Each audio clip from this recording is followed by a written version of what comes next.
The heat wave has arrived, and with it temperatures as high as 38 degrees Celsius. It was extremely hot. And because I kind of trust the weather forecast, I was preparing for this. And the way that I decided to deal with it was to do a tactical day of fasting. So my last meal was the night before, and throughout the day, I just drank water with a bit of salt just to get the minerals in.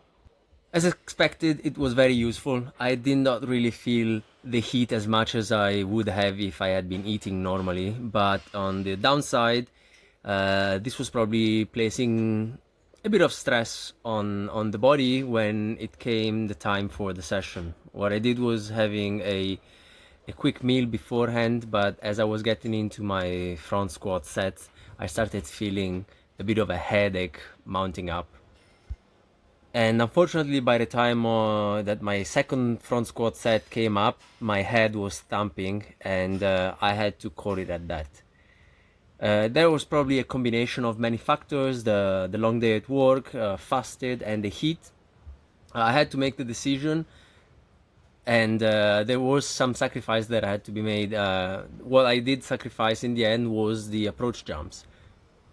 So after the squats and the leg raises, I went to the section of the gym and I was doing some upper body stuff. I was doing push-ups and supersetting that with pullovers for a couple of sets, higher rep range.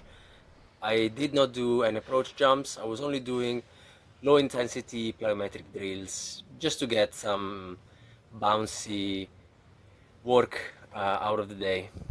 Not very happy to have to sacrifice an approach jump day, but there's gonna be another one in the week, and squats is an exercise that I'm right now only doing once a week, so I did not really want to completely sacrifice that.